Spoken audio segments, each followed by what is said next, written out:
Aujourd'hui, vidéo sérieuse où je vais parler d'un... faire une sorte de bilan, je vais vous parler d'une prise de conscience que j'ai eue très récemment là.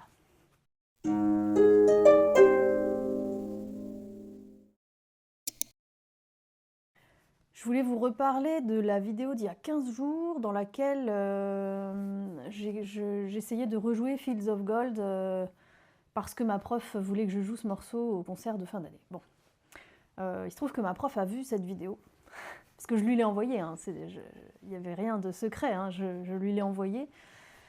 Et puis à l'issue de ça, j'ai eu mon cours quelques jours plus tard et on a eu une discussion très intéressante qui a été émotionnellement assez chargée pour toutes les deux et qui m'a fait prendre conscience d'un truc que je pense hyper important. Et voilà, je voulais en parler, pas pour raconter ma vie, mais plutôt pour laisser une trace de ça quelque part, puisque cette chaîne YouTube, elle a pour vocation de retracer un peu mon parcours d'apprentissage de la harpe et tout ça, et ça en fait carrément partie, puisque là, c'est un sujet important, donc je veux laisser une trace de ça, et bien sûr que si je vous en parle et que vous avez quelque chose à partager sur ce sujet, évidemment c'est bienvenu, me ferai un plaisir de parler de ça avec vous. Donc n'hésitez pas dans les commentaires si vous avez quelque chose à partager sur cette expérience dont je vais vous parler. Quand je suis arrivée à mon cours, après avoir testé cette mémoire-là de Fields of Gold, donc je devais travailler Game of Thrones, sur lequel je bosse en ce moment, et le deal de départ avec ma prof, c'était que j'allais jouer Game of Thrones au concert de fin d'année, peut-être en démo avec la harpe électrique. Mais enfin bref, c'était pas encore calé, mais dans l'idée, le but c'était que je puisse le jouer au concert de fin d'année. J'arrive à mon cours et puis je commence à... Enfin, avant même de commencer à jouer, je lui dis bon, je galère. Elle me dit d'accord, ben vas-y, montre-moi ce que t'as fait et tout. Donc je joue ce que j'ai bossé et puis bah, je le joue bien. Et là, évidemment, ma prof me dit bah tu vois, tu le joues bien. Et rien que là, je viens déjà de poser la problématique dont je veux vous parler. C'est-à-dire qu'il y a un décalage entre ce que je lui dis, à savoir je galère, et ce qu'elle observe, à savoir tu le joues bien. Et tout est là. En fait, oui, je le joue bien, d'accord, mais ça n'annule pas le fait que je galère. C'est ça en fait. Et j'ai l'impression qu'il y a toujours, et ça c'est l'histoire de ma vie dont je vous parle, hein, parce que c'est pas que dans mes cours de harpe avec ma prof, hein, pas du tout. C'était déjà ça l'année dernière, si vous vous souvenez un petit peu, enfin ceux qui ont suivi mon parcours de l'année dernière était très difficile, mon année de harpe de l'année dernière a été très difficile pour plein de raisons, mais notamment pour ça. Et c'est valable aussi dans le boulot, c'est valable avec mes amis, enfin c'est valable dans toute forme d'interaction sociale dans ma vie. Cette histoire se répète inlassablement. Et ce n'est pas sans causer quelques dégâts. Voilà. Donc il faut absolument que j'arrive à désamorcer ce pattern parce que c'est destructeur, quoi. Donc ce qui se passe, c'est quoi? C'est qu'il y a un décalage entre la perception du résultat final et le processus. Moi, quand je dis je galère, c'est vrai. Je dis pas ça pour attirer l'attention ou je sais pas quoi. Si je dis je galère, c'est que je galère. Mais comme le résultat qui est observé, c'est que j'y arrive, bah y a un conflit. Et il y a forcément, de manière non volontaire, mais il y a forcément une minimisation de à quel point je galère, puisque au final j'y arrive. Et pour vous montrer vraiment que ça s'applique à tout dans ma vie, c'est comme quand j'arrive chez le médecin, que je sais pas, j'ai mal quelque part, et je dis bah j'ai mal, mais je le dis comme je vous le dis là, c'est-à-dire je le dis gentiment, avec le sourire, je dis j'ai mal.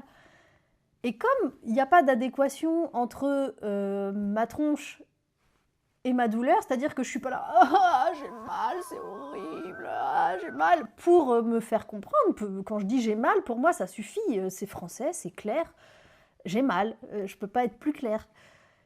eh ben c'est quand même pas pris au sérieux parce que je suis pas en train de faire du drama. Et c'est pareil, il y a un décalage entre ce que j'exprime et sûrement la manière dont je l'exprime ou la manière dont c'est perçu en face. C'est plutôt ça, je crois. Parce que pour moi, je vois pas le problème de juste dire j'ai mal. Je vois pas pourquoi je devrais en faire des caisses pour être prise au sérieux, en fait. Et quand je dis je galère à la harpe, je vois pas pourquoi je devrais forcément rater quand je joue le truc pour justifier ou prouver que je galère. Non, je galère, oui, certes, j'y arrive, mais je galère. Et les deux ne s'invalident pas, en fait. Et c'est ça que je voudrais révéler. Enfin, c'est ça qui est la source de ma prise de conscience, en fait. Parce que bon, sans vous raconter toute ma vie et mon enfance et tout, parce que c'est pas l'objet, puis j'en ai pas du tout envie en plus, ce serait très très long et voilà, pas forcément... c'est pas l'objet de la chaîne, voilà. Mais sans rentrer dans les détails, j'ai un petit programme intérieur, moi j'ai été conditionnée, j'ai été formatée comme un bon petit soldat pour détecter les attentes implicites des autres, et y répondre, donc les anticiper, enfin les détecter, voire les anticiper, et y répondre non pas juste d'une manière normale, mais d'y répondre mieux que bien. Et d'ailleurs, ça fait écho à une phrase que ma prof m'avait dite première année. Hein. Première année, elle avait déjà repéré le truc, elle m'a dit, tu sais, t'es pas obligé de faire mieux que bien, hein. Juste bien, c'est déjà bien. Hein. Et j'ai toujours ce truc de vouloir faire mieux que bien. Parce que j'ai un petit programme intérieur qui m'a été foutu dans le cerveau. J'ai été obligée, dans ma vie, dans mes années passées, de détecter et d'anticiper les demandes et d'y répondre mieux que bien. Parce que sinon, j'avais des problèmes.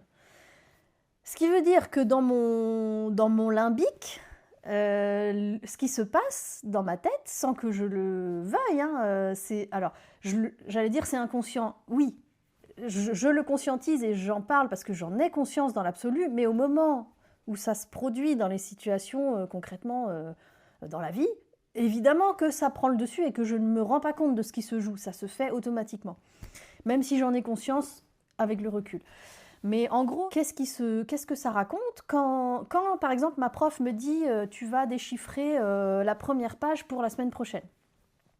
Moi, mon petit programme s'allume et le petit programme me dit « ta prof exige de toi que tu aies plus que bien déchiffré la première page la semaine prochaine, sinon tu vas mourir ».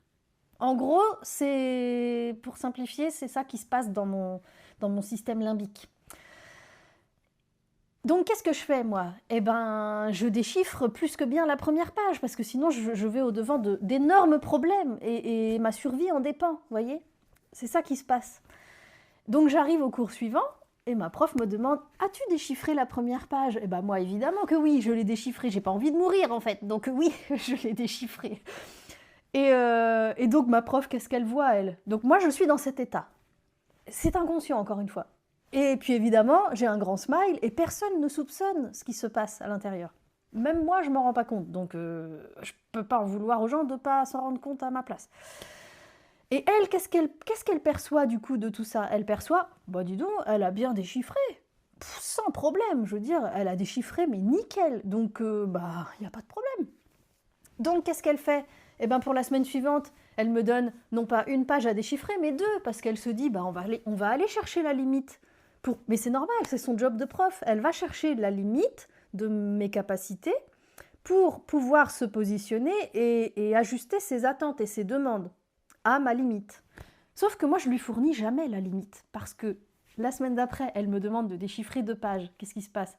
Moi, mon petit programme se met en route. Ta prof exige de toi que tu aies plus que bien déchiffré la première page la semaine prochaine, sinon tu vas mourir. Et il me dit, tu vas déchiffrer ces 2 pages mieux que bien, sinon tu vas mourir. Et donc, je fais quoi ? Eh bien, des fois, je dors moins, et puis des fois, j'ai moins de vie sociale, et puis j'oublie de manger, et puis je passe des heures. Mais, coûte que coûte, je dois déchiffrer ces 2 pages mieux que bien, sinon je vais mourir. Voilà ce qui se déroule chez moi. Donc, j'arrive au cours la semaine suivante, qu'est-ce qui se passe ? J'ai déchiffré mieux que bien les 2 pages qu'elle m'a données. Enfin, je ne vous la refais pas X fois, vous avez compris la dynamique. il se passe que je ne donne jamais la limite à ma prof. Je lui donne jamais la limite de là, c'est trop pour moi. Parce que c'est même pas que je refuse d'être un être humain limité. Parce que j'ai bien conscience que je suis quelqu'un de limité, je suis un être humain, je ne suis pas surhumaine. Mais c'est pas que je refuse. Hein. Moi, j'adorerais que ce programme ferme sa boîte pour que justement j'ai le droit en fait d'exposer une limite et de dire là non, non en fait, c'est trop. Mais ce petit programme m'interdit de faire ça. Je sais très bien que c'est pas ma prof qui m'interdit de le faire, mais pas du tout. Ma prof, c'est une perle. Mais c'est moi, c'est ce petit programme-là que j'arrive pas à désamorcer qui me conditionne à agir comme ça. Voilà, voilà. Donc évidemment que si je ne montre jamais la limite, qu'est-ce qui se produit ? Il se produit que à chaque cours, j'ai fait exactement ce que ma prof attendait de moi. J'ai même fait plus. Souvent, j'ai fait plus. Et donc, elle, quand je lui dis pour le concert de fin d'année, je ne vais pas pouvoir faire les 3 morceaux, etc., elle, qu'est-ce qu'elle me répond ? Elle me répond, mais bien sûr que si, tu vas pouvoir le faire. Parce qu'elle n'entend pas, je ne vais pas pouvoir parce que c'est trop pour moi. Elle entend que je doute de mes capacités. Et je doute pas de mes capacités. En vrai, je sais que je suis capable. Je sais que je suis capable de jouer les 3 morceaux pour le concert de fin d'année, mais à quel prix en fait ? Et c'est ça que j'arrive pas à exprimer et que forcément elle n'arrive pas à détecter, c'est la notion de coût. Parce que être capable de faire quelque chose, être capable de jouer parfaitement 3 morceaux pour le concert de fin d'année, est-ce que ça signifie forcément que c'est bon pour moi de le faire ? Non. Est-ce que ça signifie forcément que c'est neutre et que ça n'a aucun coût sur ma vie et sur mon bien-être de le faire? Ben non, en fait. Je n'ai pas d'exemple de comparaison pour illustrer ce que je veux dire, mais je ne suis même pas sûre qu'il y en ait besoin, en fait. Je peux, je sais pas moi, je peux me mettre une corde au cou et me monter sur un tabouret, faire un nœud et puis donner un coup de pied dans le tabouret. Je peux le faire. Est-ce que c'est bon pour moi pour autant de le faire? Bah non, donc je ne vais pas le faire. C'est tout. Et voilà, c'est pareil en fait. Je peux apprendre Game of Thrones en une semaine. Mais oui, mais à quel prix? Au prix d'y passer combien d'heures par jour? Au prix d'y laisser ma santé mentale? Au prix d'y laisser mon sommeil? Au prix d'y laisser le plaisir? Au prix d'y laisser quoi encore? Enfin, vous voyez, il y a un moment, non.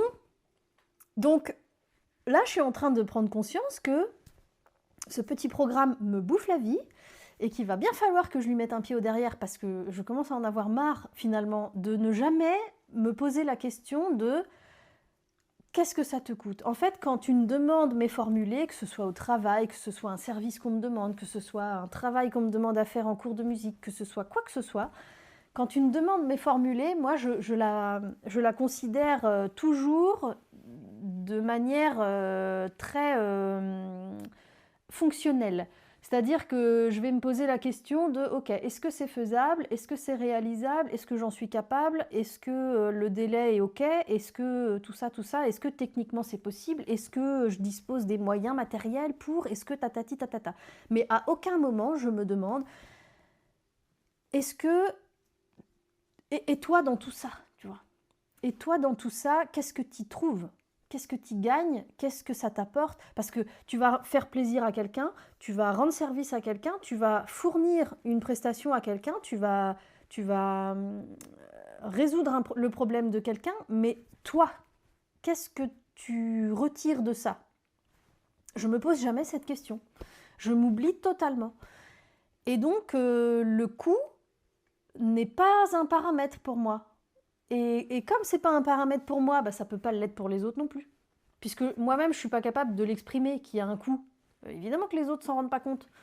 Donc, c'est un cercle vicieux et tatati et tatata. Donc là, mon défi, ma prise de conscience m'amène à cette volonté d'action de, à partir de maintenant, de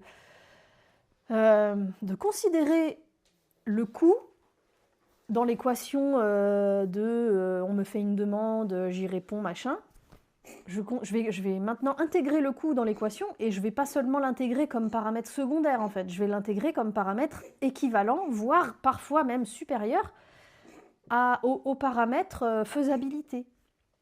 Parce que sinon, je vais mourir en fait. Et ça, mon petit programme se bat suffisamment pour que ça n'arrive pas. Et puis, quand bien même il n'y aurait pas ce petit programme, j'ai pas envie de mourir tout de suite. Donc, on va éviter.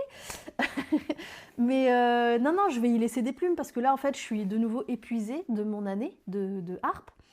Le concert de fin d'année, bon, je vous renvoie à la vidéo sur le track, machin. Ça va beaucoup mieux. Je me fous une pression de dingue, hein, mais là, au final, ce qui s'est passé à la fin du cours, c'est le cours, on n'a quasiment pas fait cours. Au final, on a parlé, on a pleuré toutes les deux avec ma prof, et on s'est mises d'accord sur un. Elle a identifié un truc super. Elle m'a dit, en fait, t'y arrives. Je sais plus quel mot elle a. Enfin, si, je me souviens très bien des mots qu'elle a employés, mais je vais pas les réemployer volontairement. Elle m'a dit en gros, en substance, comme tu y arrives, j'ai envie de te donner des choses entre guillemets difficiles, enfin en tout cas de te challenger, quoi. Puisque à chaque fois tu y arrives, donc évidemment que moi ça m'incite à te pousser encore plus loin. Mais elle m'a dit, techniquement, tes capacités au niveau technique sont en avance sur tes capacités mentales. Alors, ça ne veut pas dire qu'elle me traitait d'abruti quand elle disait ça, pas du tout. Elle me disait, en gros, l'endurance cognitive que ça demande, à savoir d'être sans arrêt confronté à de la difficulté, sans jamais avoir de répit, sans jamais avoir une respiration, sans jamais pouvoir profiter du fruit de mon travail. Parce qu'au final, ce qui se passait, c'est ce que je disais dans la vidéo mémoire, là, où je rejouais Fields of Gold, c'est qu'une fois que je suis arrivée au bout du déchiffrage, ça, c'est le passage qui a fait de la peine à ma prof et j'en suis vraiment désolée. Mais je disais, quand j'arrive au bout du déchiffrage, en fait, on passe à un autre morceau et j'arrive pas du coup à continuer à entretenir le morceau. Et en fait, ce qui s'est produit, et ça, je m'en rends compte seulement maintenant, ce qui s'est produit toute l'année, c'est ça. Elle m'a expliqué pourquoi elle a fait ça. Elle m'a dit, je repassais à un morceau différent parce que justement, je voulais pas qu'on s'attarde sur des morceaux pour pas que tu t'ennuies, pour pas que tu aies l'impression que tu stagnes et tout ça. Donc ça part d'une super bonne intention. Le problème, c'est que ça a eu un effet pas positif. Alors sur la volonté qu'elle avait, que je m'ennuie pas, là, il n'y a pas de problème, c'est coché, il n'y a pas de souci. Par contre, ça a eu une conséquence qu'on n'avait pas anticipée, ni elle ni moi. C'est que une fois que j'avais terminé de déchiffrer, c'est là que ça devient sympa en fait de jouer de la harpe, quoi. Quand on a fini le boulot de déchiffrage où là on galère, c'est pénible, machin, gna gna, on bosse et on arrive enfin au bout. Et là je peux pas en profiter, quoi. J'ai même pas 15 jours pour jouer un truc facilement, quoi, pour jouer un truc que j'ai bossé et apprécié, savourer un petit peu. Ah cool, j'ai bossé tout ça, mais c'était pas pour rien parce que maintenant j'arrive à le jouer, c'est fluide et j'apprécie et c'est cool. Et j'avais pas cette dimension de plaisir parce que tout de suite après on passait à autre chose, donc ça c'était stimulant de passer à autre chose. Mais autre chose, ça veut dire quoi? Ça veut dire un truc nouveau, ça veut dire encore des nouvelles difficultés. Et en fait toute l'année j'ai été en difficulté et à aucun moment j'ai trouvé ça facile. Et à aucun moment je n'en ai pris conscience, parce que petit programme, qui me poussait à toujours faire plus, mieux. Et donc à aucun moment j'ai pu lui le formuler, et donc à aucun moment elle a pu s'en rendre compte, enfin voilà. Et là, on s'est mises d'accord, enfin maintenant qu'on a compris tout ça toutes les deux, on s'est mises d'accord, on s'est dit qu'on allait faire une alternance donc, pour l'année prochaine. Là déjà, cette année, alors pour le concert de fin d'année, elle m'a dit on passe au plan B. On oublie les 3 morceaux que je te demandais, parce que je vois bien que ça ne va pas le faire. Donc, tu vas jouer Chrysalide, parce que celui-là, j'y tiens.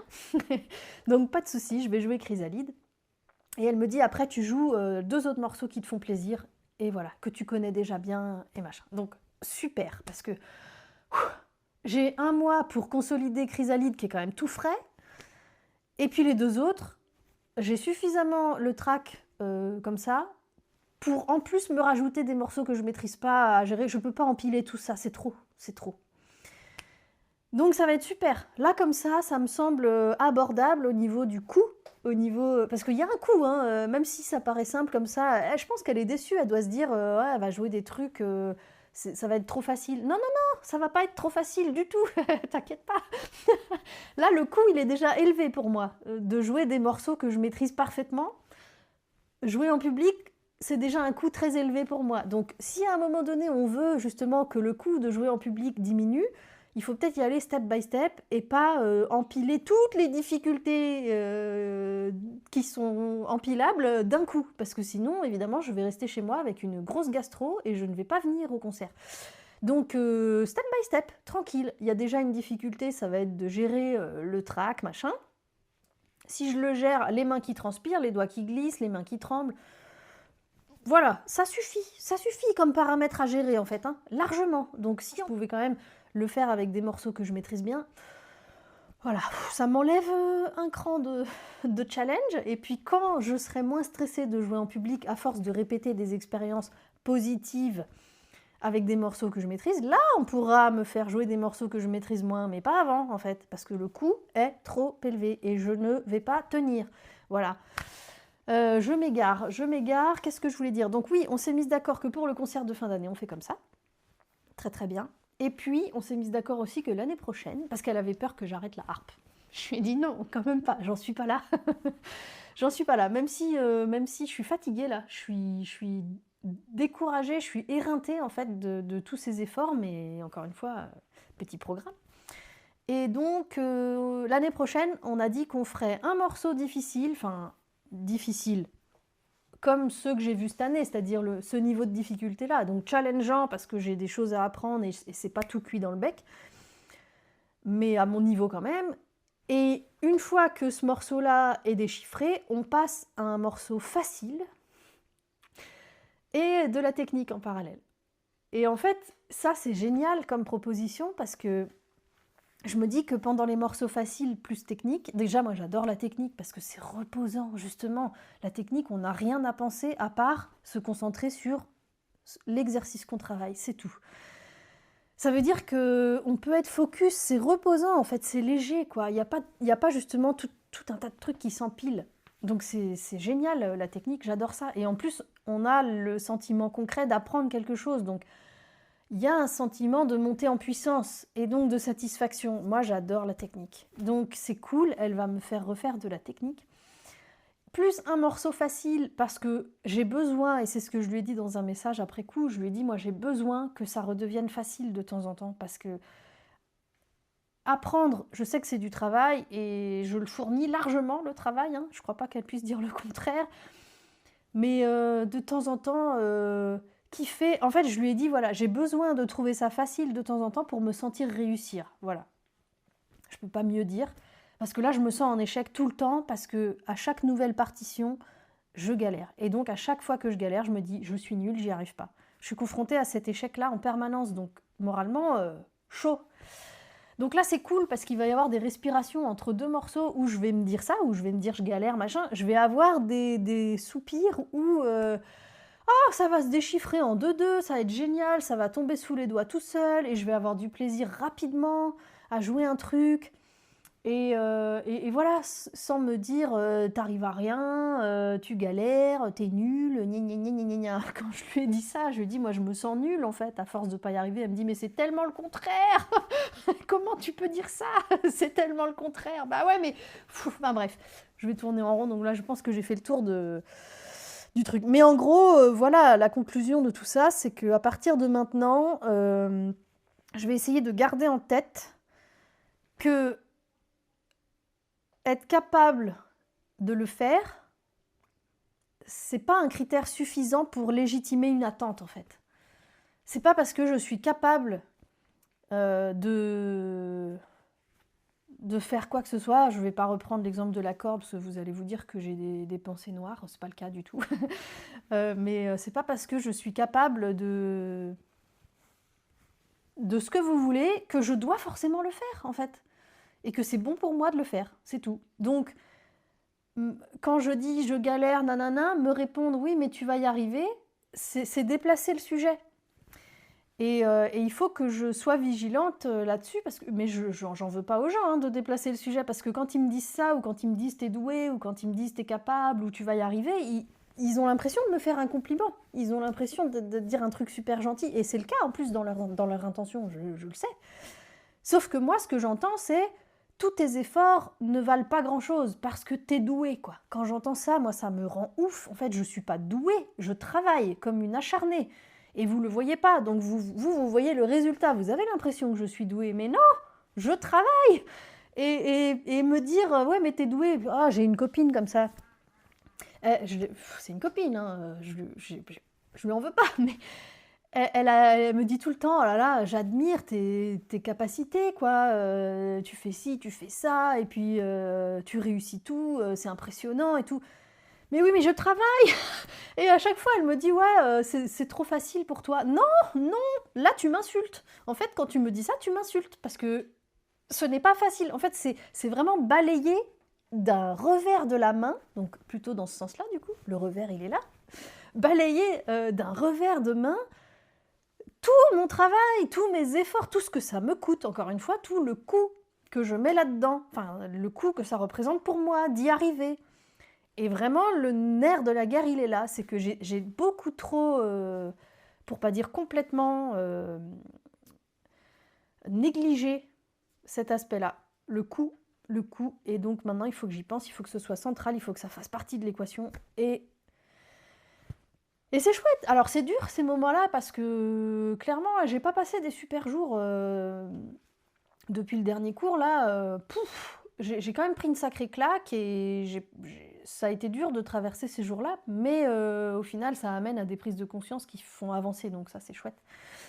Et voilà ce que je voulais vous partager aujourd'hui. Donc, comme d'habitude, si vous avez des expériences un peu similaires à raconter, n'hésitez pas. Moi, j'adore échanger avec vous. J'adore confronter des histoires comme ça, des ressentis, et même partager des tips sur comment vous absorbez la difficulté, comment vous surmontez et tout ça, quoi. Absorber la difficulté. Quand je dis ça, je me dis ça, c'est vraiment le nerf du truc aussi, c'est l'histoire de ma vie, parce que ce petit programme m'a appris à absorber une quantité de difficultés, mais pas possible, sans broncher, avec le sourire.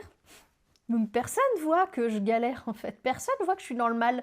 Pourtant, c'est la vérité. Et puis quand je dis « là, stop, c'est trop », moi, je suis déjà plus que dans le rouge. Et ça, c'est pas d'hier, hein. Je me souviens, la première personne qui m'a dit ça, c'était un kiné en 2013. J'étais arrivée le voir, je pouvais à peine marcher. Et puis, moi, naïve, en plus, je pensais que c'était normal, quoi. Et puis là, il m'avait parlé comme si j'avais 4 ans et demi. Il m'avait dit, bon, vous savez, d'habitude, les gens qui viennent me voir... Vous imaginez votre santé, enfin votre bien-être physique avec une jauge vert, orange, rouge, comme les feux tricolores. Ouais, jusque-là, ça va, c'est dans mes cordes. Et puis, il m'avait dit, normalement, on est dans le vert, et puis on va voir le kiné quand on est dans le orange, quoi, avant d'arriver dans le rouge. Lui, il me dit, vous êtes au-delà du rouge, vous avez pété la jauge, là. Ah bon, d'accord, je ne savais pas. Enfin, voilà. Donc, dur au mal, absorber la difficulté, pour moi, c'est une seconde nature. Et donc, quand j'appelle à l'aide, quand je dis au secours, j'ai déjà pété la jauge. Sauf que les gens en face, eux, ils entendent juste le premier appel à l'aide, donc ils se disent « Oh, elle arrive dans le orange ». Ils ne comprennent pas qu'en fait, il y a péril, vraiment. Quand j'appelle à l'aide, je suis déjà à moitié morte. Donc, il y a un décalage de perception et de ressenti, et c'est un vrai souci. Donc, il faut que j'apprenne vraiment à exprimer les choses plus au fur et à mesure, et puis surtout à arrêter de tolérer l'intolérable pour moi-même, quoi. Je crois que je vais m'arrêter là-dessus, hein, sur ce mot de la fin très, très gai. Et voilà, si vous avez des retours à me faire là-dessus, des partages d'expériences, tout ça, c'est vraiment bienvenu. Je suis ravie de pouvoir échanger de tout ça avec vous. Ça me fait toujours plaisir de lire vos commentaires. Voilà. J'espère que vous vous portez bien et que vous vous infligez pas tout ça, parce que c'est pas rigolo tous les jours. Et puis si ma vidéo peut avoir rendu service à certaines personnes qui se fixent des objectifs aussi un peu hauts et qui sont très très très exigeants avec eux-mêmes et jamais satisfaits et tralali et tralala, Si ça peut avoir éclairé des esprits, je serais ravie. Voilà, je vous souhaite un bon dimanche. Qu'est-ce que tu racontes, mascotte ?